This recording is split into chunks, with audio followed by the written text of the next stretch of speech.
Greetings, and welcome to Beatles Stuffology, where two old friends sit around and talk BS, Beatles stuff, on a track-by-track basis, pretty much for the sake of it. My name is McQuarrie, and I'm here with my co-host, Andrew Deacon. Say hi, Andrew. Hello, how you doing? I'm alright, thank you. How are you? I'm doing fine. Yeah, I think I'm fine. Have you had a lovely time between the recording of the last episode and this one? Yes, I have. It's been fun-packed. Excellent. Well, fun packed is the most we could possibly hope for. Yeah. Good. Well, this week we are going to be putting aside our usual track-by-track approach, and we will be covering the second album in its entirety. So that means this episode we are talking about With the Beatles. So we've done everything, we've covered every track, and now it's time to talk about the whole package and then some. So what do you reckon to it as an album then? Well, I mean, it's 34 minutes long. Normally, we do about 25 to 30 minutes on a 2-minute song. So by my reckoning, this episode's going to be about 6.5 hours. Okay, excellent. Well, I might need to pop out for some gin during that, but as long as we keep the thing recording, it'll all be fine. Yeah, no, it's an astonishingly short album, isn't it? It's amazing to think it's 14 songs. The longest of which is just 3 minutes.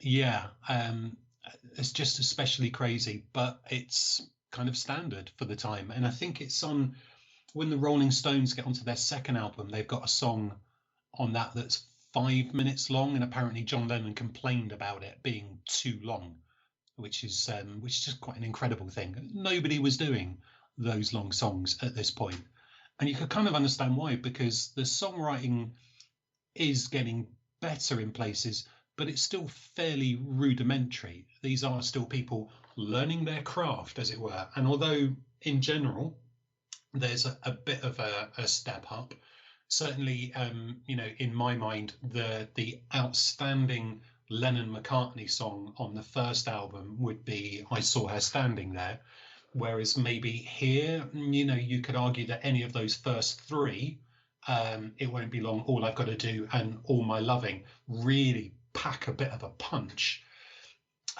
It's still a case that they're only 2 minutes long, and they would probably have died a death if they'd have tried to make them any longer. Yeah, absolutely. I mean, that's the whole thing. It's get in, get your song, get out. It doesn't hang around, and that's an approach which is sustained throughout the entirety of the album. It's very telling that the one song which does just barely scrape over 3 minutes is also a cover version. It's not a Lennon-McCartney.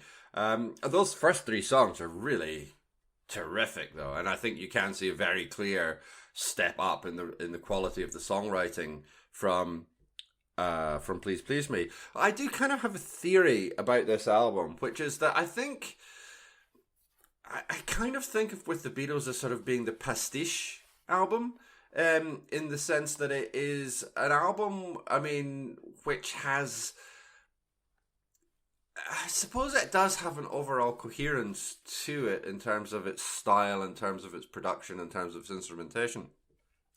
But I think if you didn't know which songs were Lennon-McCartney, and I suppose one Harrison, and which songs were cover versions, I don't think that you could particularly work it out from just listening to it. Maybe All My Loving stands out a little bit more, but even then, not that much. It Won't Be Long is a great song, but it does sound, it's just straightforward beat music of the early 60s, and I don't mean that as a criticism at all.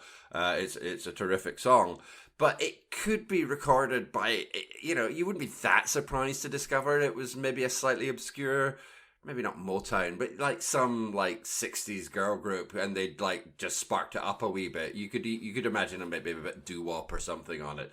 And I think that's true of a lot of those kind of songs. You have Little Child, followed by Till There Was You and Please Mr. Postman, but it doesn't sound remotely kind of out of place with those. It's got that same sort of feel to it. And then as you work your way through side two, it's kind of the same. The sort of Lennon and McCartney songs become, there's only three in any case, but they become a little bit less I don't know, not distinctive, but it feels much more like a genre piece rather than something which is distinctively of the Beatles. Okay, I sort of suspect that you're mostly basing that on Little Child, which I think is there's a point to that. But then No, you've not a got second time as well. I think very much. okay, but I think I'm making a mistake by calling it a pastiche.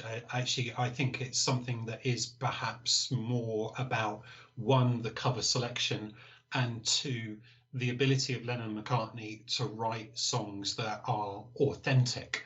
And as I mentioned in a couple of episodes ago, I think it's when we were doing I Want to Be Your Man.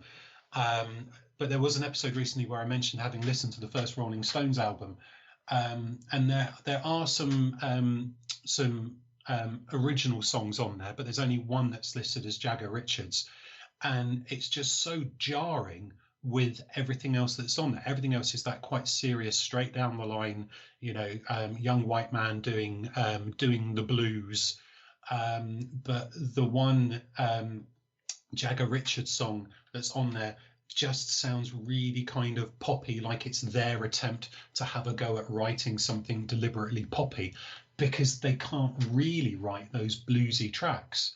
So I think the fact that there's some sort of, dare I say it, cohesion between the covers and the Beatles tracks actually is just a testament to how darn good these fellas were. Yeah, perhaps I'm prepared to concede that pastiche isn't maybe necessarily the right adjective for it, and certainly their ability to replicate other genres, and particularly McCartney's ability to do that, is going to be kind of an ongoing feature of the band.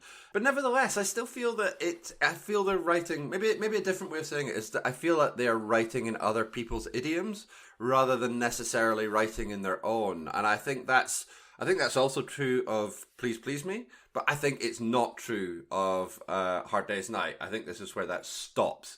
Obviously Hard Day's Night is all Lennon McCartney, so there are genre styles in there which aren't necessarily just theirs. But it sounds like a Beatles album, a recording of Beatles songs, whereas this sounds like a recording of songs some of which the Beatles have written in other people's styles. So yeah, they're definitely working in other people's idioms and still working out what it is that makes their own songwriting particularly unique. And again, I don't really mean that as a criticism. Those three opening tracks, It Won't Be Long, All I've Got to Do, and All My Loving, are really incredible songs, and particularly All My Loving, I think that's kind of the one Lennon McCartney song on the album that I think does sort of signpost them writing a Beatles song rather than a song that the Beatles have written in somebody else's style. It's where things are starting to become much more distinctive. We do have that one Harrison song in there as well, but it's hard to draw, I would suggest, much in the way of conclusions from Don't Bother Me. I'd say that's fair. I mean, it's by modern standards, it's patchy, but it is worth remembering that albums weren't a big thing at the time, and they are effectively a means for getting down a lot of songs that were being played live as well. So there's a familiarity to some of these songs. And perhaps that's why on the first day of recording they went for an awful lot of the cover versions as well, because they were ones that they already had ready and knew how to play and were able just to get them down. But I think there's a lot of love in this, and I think the fact that they had the balls to open with 5 of their own songs, including Don't Bother Me, is quite a brave act, especially bearing in mind that of the 7 songs on side 2, you've got 3 kind of second-rate Lennon McCartney songs and 4 covers. So the first side is their statement. This is us. Look at us. We're not just developing as a band in terms of our songwriting, but look, Rick, we're also showing you that there's more than just Lennon and McCartney going on here. There's George too, which I think is quite a bold statement, bearing in mind everything else that's going on at the time in terms of album sales, and the fact that you have songwriters, Tin Pan Alley, giving bands songs, and other successful bands around this time, like the Hollies weren't necessarily doing their own songs. The Rolling Stones, the majority of the Rolling Stones' first album, overwhelming majority are those bluesy covers. So, they're ahead of the game, and they're getting better, and you can see how they're basically pulling away. Part of that is because of their songwriting, but also, frankly, the character that they put together in their choice of covers. There is, again, something for everyone. You can imagine that all bar the most straight-laced blues fan finding something of interesting in, I don't know, maybe Money or Roll Over Beethoven, maybe at least finding something in there. But you've also got the really kind of poppy element of Please Mr. Postman, or alternatively, you've got the kind of like the show tunes for the likes of Till There Was You. There is something that most people will be able to find appealing on this album, and that just takes an incredible amount of either luck or nous, or some combination of the two. So although I'm not a huge fan of the album by my 2022 standards, and in fact, even when I first started listening to it, really, which would have been in about the mid 80s, you have to admire it as a really important stepping stone on the way to what pop and rock became. It's a real statement. Oh no, I definitely agree about your point in terms of showing them pulling away from the pack. I think that's absolutely true. I think it's if I remember rightly, it's a point that you made on the episode about Money, but it was the first song that we have from the Beatles, which isn't basically about love in some form or other. It's the first one where there's a different subject matter. That alone is definitely a significant signpost in terms of the way that things are going to go. So yeah, I think that's absolutely fair. I think it's also one of those things, you mentioned sort of listening to it from a 2022 perspective. Listening to it myself, I think it's another one of those ones where listening to it and streaming does it a slight disservice as opposed to listening to it as it originally would have been on LP and having a physical break between sides. Listening to it as a streaming album, i.e. 14 songs all in a row, it's incredibly obvious where the album loses its way, which is Roll Over Beethoven. It just dies at that point. I'm not a massive fan of Till There Was You, as I think we covered in ample depth during our episode in that particular song.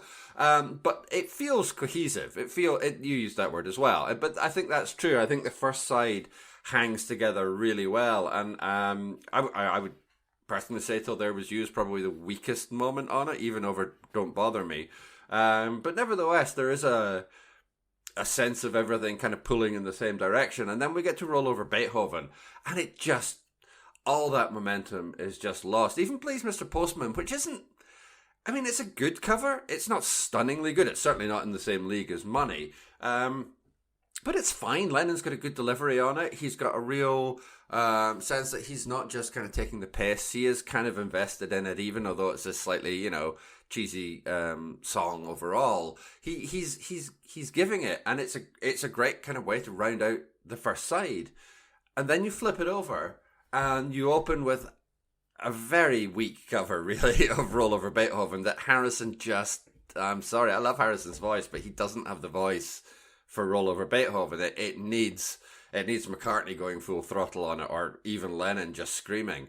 But it has that slight air of desperation, like Ringo's hammering away on the hi-hats and the cymbals just to try and give it a bit of energy. Come on, everyone, come on, this is great, it's exciting, it's full of energy, come on. It's not convincing. And then, Hold Me Tight's not great. Then you get the killer, You Really Got a Hold on Me.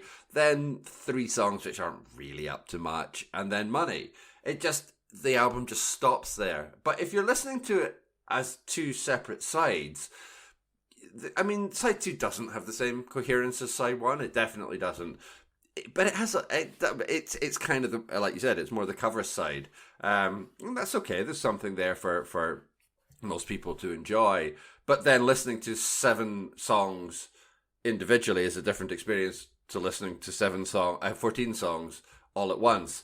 And listening to it as a stream, listening to it all as once, it just doesn't do the album any favors at all. So it is just worth bearing in mind how it would originally have been listened to rather than how we're most likely to experience it these days. Yeah, I mean, I would be with you in terms of the that sense of momentum. I think it is, it's really interesting that they went for, say, Roll Over Beethoven on this, because it's clearly them wearing their heart on their sleeve in terms of a song that they loved to perform and they knew intimately, and that's great. It is one of the most played songs live, so they really knew it. But it kind of falls into the same category for me as something like Long Tall Sally, in a sense that it kind of works when they play it live, but it's not one of those songs that you really want to get down on a record, because it's just a bit too jarring with everything else that goes around it. It seems like it's an homage at that point rather than some sort of deliberate evocation of who they are as artists. But I suppose it's what they wanted to do. I presume it's what they wanted to do. I mean, it is interesting that they apparently play Long Tall Sally more, but they didn't put that on an album. They did record it, but I just sort of think it's interesting. Roll Over Beethoven clearly meant something. They clearly thought that there was some sort of power in it. But I don't know. I mean, it's just one of those things, isn't it? That we need to remember that whatever we feel about it, this album sold more than Please Please Me, which is astonishing. Which is astonishing, and that's something we'll return to in '64 when Beatles for Sale sells more than A Hard Day's Night, which is something else that's just absolutely stunning. It's worth putting a little bit of a little bit of background in. Of course, the one thing that everybody thinks they know about Please Please Me is that it's recorded in about 34 seconds, and that John Lennon loses his voice at the end, and so the take of Twist and Shout is the one that they had to go with. Okay, fair enough. But people then might know that, say, Sgt. Pepper's was recorded over, I don't know, about 6 months or something, and it was the birth of studio recording, so on and so forth. But people don't really know much about what's going on in between. And that this album is recorded over several days, but those several days are spread out over several months. So they start recording it in the middle of July. They work on the 18th of July and then the 30th of July, but then they're not back recording until September, which is, really odd. But then they were a gigging band, and I found it interesting looking at the kind of gigs they were playing. So, they were recording on the 18th of July, but on the 19th of July, they were playing in Rhyl in North Wales. So, it's just so prosaic that, they're in the studio recording You've Really Got a Hold on Me, Money, Devil in a Heart, Until There Was You. And the next day, they're in North Wales playing a gig where, they may have done 2 performances, but they're only playing 10 songs. It's just such a fascinating thing. And then after the 30th, or in fact, actually on the 28th of July, they're playing in Great Yarmouth in East Anglia. 30th, they're in the studio. The 31st, they're playing in a place called Nelson, which I'd never heard of. It turns out it's 4 miles outside Burnley. Okay, good to know. So the schedule is quite punishing. Well, it is, and it also speaks to that thing that we've mentioned before, which is that at this point, the album is not something which is being given priority. It's not, generally speaking, how bands make their money. It's not, generally speaking, a product which the record companies have much investment in beyond it being a way of promoting the artists, and particularly promoting sort of touring. That's where the money was. That's where the exposure was, and getting the band out of the road, getting the band out on the road, and getting the band to stay on the road was far more important at this point than the amount of effort that could be put into an album. But again, even there, we start to see the creeping effects of the Beatles' control. We know that they weren't present for mixing in this album. We know that they're not present for any of the kind of technical stuff, for track listing or whatever. But we do start to see things like the cover, for example, which of course is now incredibly iconic. But it's very different from the kind of very hasty snap of Please Please Me, the one that George Harrison was famously so scathing of. But this album looks like it's a serious package. It's very moody, it's black and white, it has artistic implications. It's not just, hey, 4 cheeky chappies, or them hanging out in some location somewhere, or the kind of things that the kind of the Mersey Beat equivalents in 1963, early 1964 were kind of doing. No, there's a sense where this is actually going to be put together as a package. Some thought has been put into the design. There are liner notes with it. It's a whole cohesive, again, there's that word again, package. And that emergence, that again is the stepping stone. It's the beginning of that process whereby the band are eventually going to take all artistic control over everything they do. And this is where that really starts to have its first manifestation. 14 freshly recorded titles, including many surefire stage show favourites, are featured on the 2 generously filled sides of this record. Yeah, I didn't say they were good liner notes. Repeating a successful formula which made the first Please Please Me LP into the fastest selling album of 1963. It's fine. It's another form of promotion, isn't Absolutely. it? And, liner notes have kind of died a death, but it is interesting that there was that need to introduce so much of it. Incidentally, that is George Martin on piano this time. Which is quite interesting.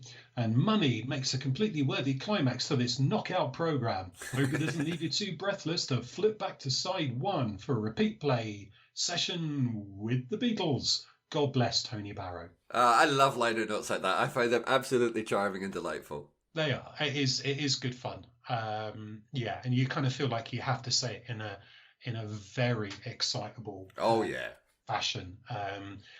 Which is fine. It's a funny thing actually. Although recorded over several days, they got most of the songs out of the way in the first 2 days. So after that, it's about extra takes and going over things again, and and then the technical team getting the edits right. So it's just fascinating. There is a little bit of development in terms of the way the album is put together, the amount of time they're allowed to use, but it's still very much a straightforward, means of production. I sort of think it's quite interesting at this point to think about where their contemporaries are at this point, because the Rolling Stones have started to get mentioned on this podcast.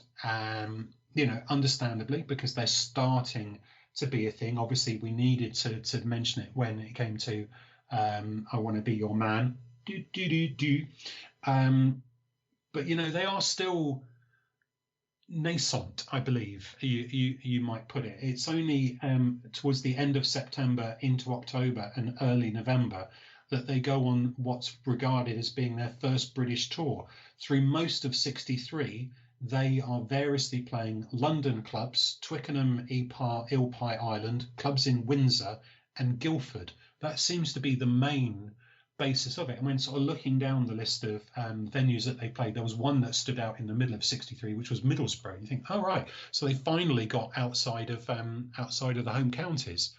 But then, of course, that sort of transposes quite well with the fact that the Beatles would play so much in the early days in the Northwest. They had their stamping ground where they knew they could sell out and develop themselves. And so it's kind of no different with the Stones. But although you say it's their first, though I say it's their first British tour, they were very much, quite a way down below the Everly Brothers, Bo Diddley and Little Richard, understandably.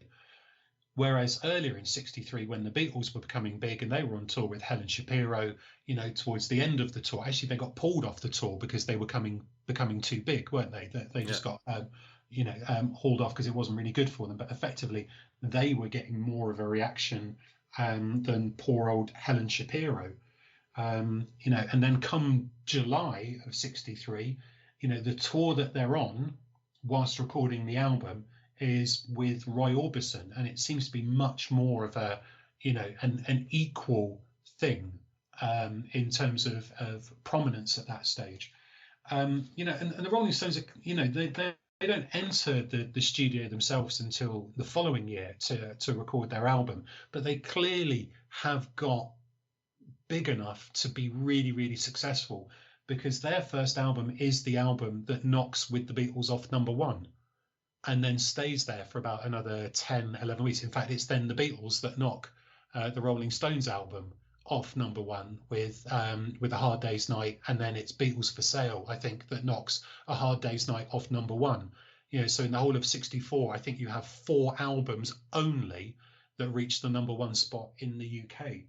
So we are seeing an explosion, and we're obviously seeing the Beatles at the forefront of it, and maybe they're the ones that have just sort of burst through, and the others follow in their wake. And if you start having a look at the charts around the time that, especially the top places in the album charts, you'll see the likes of the Hollies and the Dave Clark Five, for example, having pretty successful runs in the top 5 and hanging around for quite a while. And then the Shadows are selling lots and start to take the place of 543, and so it's interesting that you are getting lots more different artists releasing albums and successful albums, but you just have to keep pointing back to the fact that it's the Beatles that have led the way. They have done things that have been so influential that the template has been used in some way, copied perhaps, and that's why you sort of suspect that whilst other people have been successful, no one's managed to surpass it. Certainly 63, 64. The only album throughout the '60s, the whole of the '60s, that seems to threaten the dominance of the Beatles is The Sound of Bloody Music. Well, quite. And I mean, obviously you're right in terms of their breakthrough and everything following in their wake. But I mean, even beyond individual bands like the Stones, it's worth pointing out that basically the entirety of Mersey Beat, a genre I know I have been very dismissive of in the past and will continue to be so in the future, but that entire genre is basically predicated on the idea, what if the Beatles but others? And it's not just other bands. There's an entire musical genre which essentially develops out of Please Please Me and With the Beatles, and so many of those bands are ones which are still recognized today. I may not have particularly high regard for Dave Clark Five or Jerry and the Pacemakers, but they're not obscure. They're not bands that have faded away, and even kind of the second stringers like Freddie and the Dreamers are not completely forgotten either. That's an entire musical subgenre which exists basically entirely off the back of the Beatles' first 2 albums. Well, the Dave Clark Five have 2 songs, and that's it, and they are 2. Well, okay, 1 great song and 1 not bad song. Glad All Over is just phenomenal. Bits and pieces, it's okay. Not so much. Spencer Davis Group have got Keep On Running. Okay, so you can sort of point to successes. Freddie and the Dreamers, I can never remember whether it's How Do You Do It, or I Like It, or I Like How You Do It, or How Do You Like It, or whatever it is. There's something in there. We've discussed them before. I think you were made for me. Oh, was it? See, there you go. Yeah, I'm not proud of knowing that. Yeah, well, it is what it is, isn't it? But I think we need to just sort of reflect on the fact that there were not just some very unsuccessful Mersey. There were people perhaps who thought they were going to follow in the wake of the Beatles, who maybe had the excitement and thinking, oh well, we're as good as, or we were on the same bill, or we sell out the Cavern as well, who were clearly never going to make it. because by all accounts the Beatles had that little bit extra. And have you ever read about what happened to Rory Storm, for example? I Because don't think so. he died pretty young. I think he died in his 40s. And apparently Ringo kept offering to pay for him to go into the recording studio and record whatever he wanted, and he wouldn't do it. Apparently he liked running with the local running club and going to Liverpool football matches too much to want to move away from Liverpool to try to be successful. Although apparently he did have some time, I think, in Spain and Amsterdam as a DJ, and and I think he died of an overdose. Whether or not it was deliberate, I don't know. But so the story goes that his mum, because he was at his mum's house, I think he had, an illness anyway, that his mum was so distraught that she took her own life. So when his body was found, her body was found too. All right. And you just sort of think of the because when you hear the story about the Beatles' early days, you obviously hear about how successful Rory Storm and Hurricanes were. What an amazing band they were, how the Beatles were looking up to them, for example, for a while. But actually sometimes people don't outgrow their area, and the Beatles clearly did. I mean, by all accounts these days, you can barely walk around a postcode in Liverpool without, touching on something Beatles related. And actually, we've kind of reached the point now where the Beatles don't really go back to Liverpool very much. The influence that it's had on them is there, and they'll have their nostalgia phase a little bit later on as well, obviously with Strawberry Fields and Penny Lane. But they're now a lot more firmly rooted and setting roots down in London. When it comes to talking about A Hard Day's Night, we'll then probably start talking about, Jane Asher and Cavendish Square and those sorts of things. So they were able to leave, to take the influence of Liverpool and to take the influence that it may have had in terms of the NEMS and the docs and the record collections and all of those sorts of things that we've spoken about, but then turn it into something else in a way that those other bands couldn't, always living in the shadow of the Beatles and always destined to live in the shadow of the Beatles. My God, how did we go down this road? I don't know, but I'm glad that we did, because I think it is a really important point, and it is the thing that makes them unique. It is the thing that makes them so much more than the other bands. And that's not, again, I know I'm dismissive of Mercy Beat as a genre, but that's not really meant to be as pejorative as sometimes I maybe come across, because there's a reason that the Beatles made it and those bands didn't, as you say. And I mean, Mercy Beat or beat music is destined to go on for maybe 3 or 4 years. It's pretty much done by sort of 66, 67.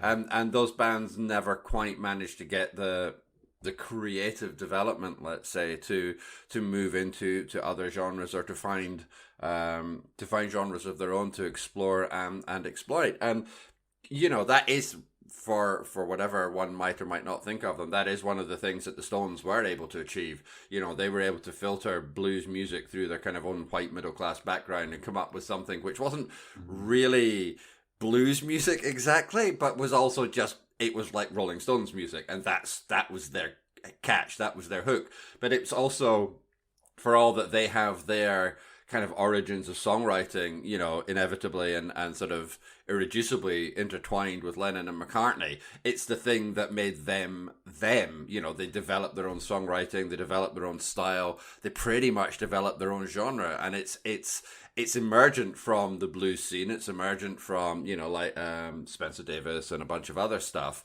It's emergent from their very name, which obviously Muddy Waters, but it's kind of distinctively them. It's not, they don't really sound like a blues band. They just sound like the Rolling Stones. And sometimes they will be following in the Beatles' wake.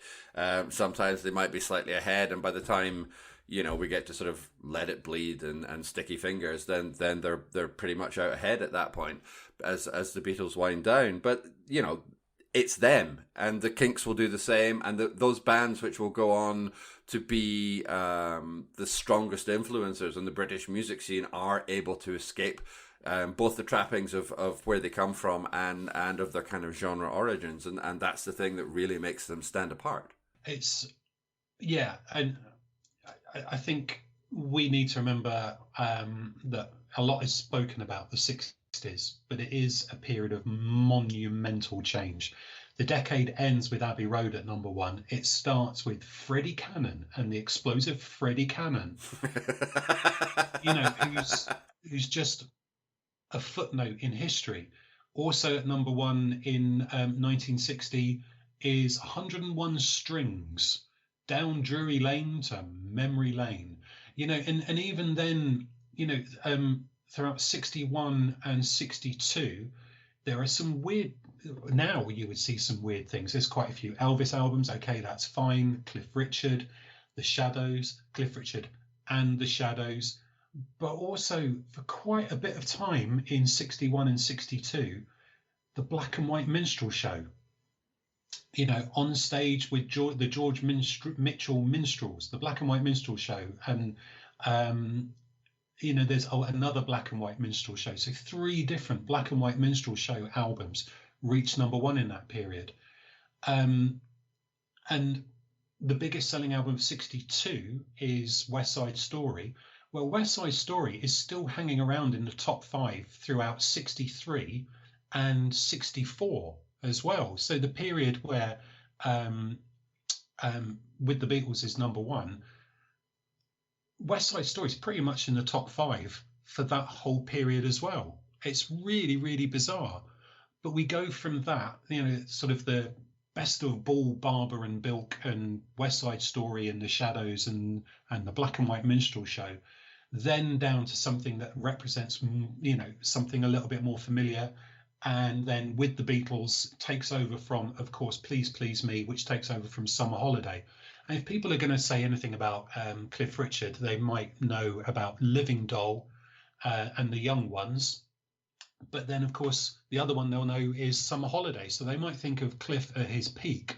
But actually, it's not so much Cliff at his peak as Cliff, I suppose, kind of jumping the shark at that point. The Beatles take over and he does not get a look in again for a long time. And in fact, he's pretty much, from credibility point of view, a busted flush from that stage on. But the Beatles take over from the Beatles. And the number 2 record for most of the time that With the Beatles is number one is Please Please Me. It enters the chart at number 2, and then 1 week later it takes over, and then it doesn't let go until the end of April, when finally the Rolling Stones album has worked up enough momentum to make it to number 1.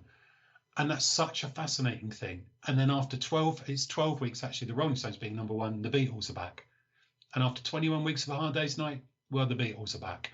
And it's just fascinating that from all of that sort of entertainment side of things, we've now got this pop and rock industry that have started to set the tone to the point where, okay, so The Sound of Music is crazily the biggest selling album of apparently 65, 66 and 1968. Work that one out. Oh, I think I can guess why not 67. Well, yeah, there is something else going on in 67. But you are able to look down and see that, in 68, Scott Walker has a number 1. The Small Faces have a number 1 album. Tom Jones, Simon and Garfunkel. It's just sort of fascinating. The change is just absolutely incredible. And so much of it is down to the path that the Beatles lead. Now, this album comes out. I'm going to have a little quiz for you. Okay. Oh, this album is released, I think, the 22nd of November, 1963. That night, the Beatles are playing live in Stockton-on-Tees in the northeast of England. They have a 10-song set. 5 of those songs are from With the Beatles. Which 5? Oh, well, now that's a good question. So, let me have a think. Which 5? So, I'm going to go with Money. I'm not saying anything yet. Okay. I reckon Money, Till There Was You. Two guesses. Okay. Oh, I Want to Be Your Man. Roll Over Beethoven, and I don't know.